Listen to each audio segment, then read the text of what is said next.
Open innovation. You've definitely heard the term, right? It's one of those big buzzwords that promises a total revolution. Tapping into all the genius out there to solve your company's toughest problems.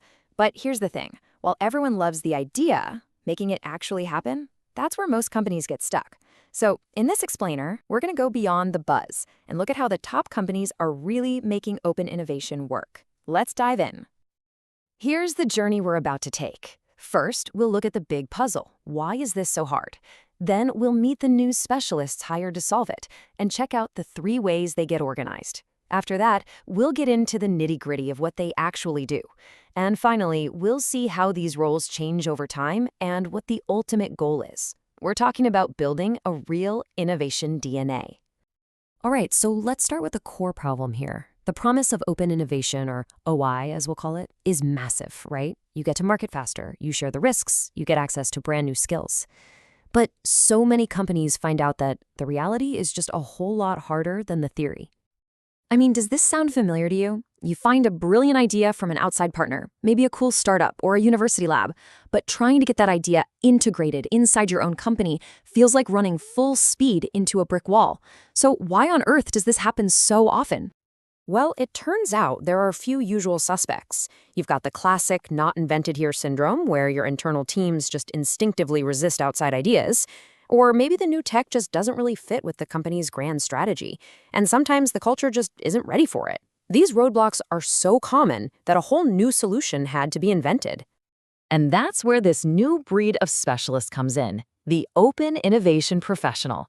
Now, these aren't just your regular R&D managers doing this on the side. No, these are dedicated experts whose entire job is to tear down those walls and make open innovation actually happen. And we're not talking about small players. Think about the giants, companies like P&G, Unilever, BMW. They've stopped just hoping for innovation to happen. Instead, they're building formal structures, specific roles, dedicated teams, even entire departments, staffed with people who live and breathe this stuff. But here's a really crucial insight from a head of open innovation. They said there's no single magic bullet. As they put it, not all companies are the same. And that means different organizations are going to need totally different approaches to get this right. So, the research we're diving into found that there are basically 3 distinct ways companies are structuring these innovation special forces. And of course, each one comes with its own set of pros and cons. From a bird's eye view, the 3 structures are pretty straightforward. You can start small with individual professionals, you can scale up to dedicated teams, or you can go all in with a separate centralized unit.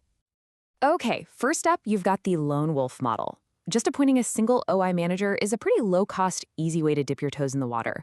But the downside is huge. One person has very limited influence and even fewer resources. It's just really tough to drive big, meaningful change all by yourself. A much more common approach is the embedded team. So you place a small group inside an existing department, like R&D. The big advantage here is you get more buy-in and support from the leaders who are already there. The catch? Well, these teams don't really have true independence, and they're constantly having to fight for budget from their host department. Now, for companies that are ready to go all in, there's the dedicated OI unit. We're talking a whole separate department with its own budget, its own resources, its own authority. This gives it the most muscle to drive real change. But the trade-off is massive.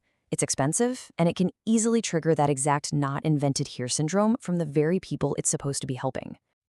Okay, so we've seen how these functions are structured. But what do these OI professionals actually do all day? Turns out their work can be broken down into 4 core practices. And you can understand everything they do through this really simple but powerful framework.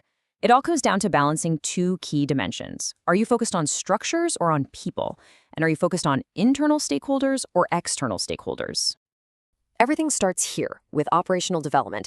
This is the nuts and bolts internal work. It's all about building the company's innovation engine, creating the right processes, the right legal frameworks, the right IT systems, so that the organization is even capable of bringing in ideas from the outside. But hey, having great processes is not enough. You also have to focus on the people, and that's where internal championing comes in.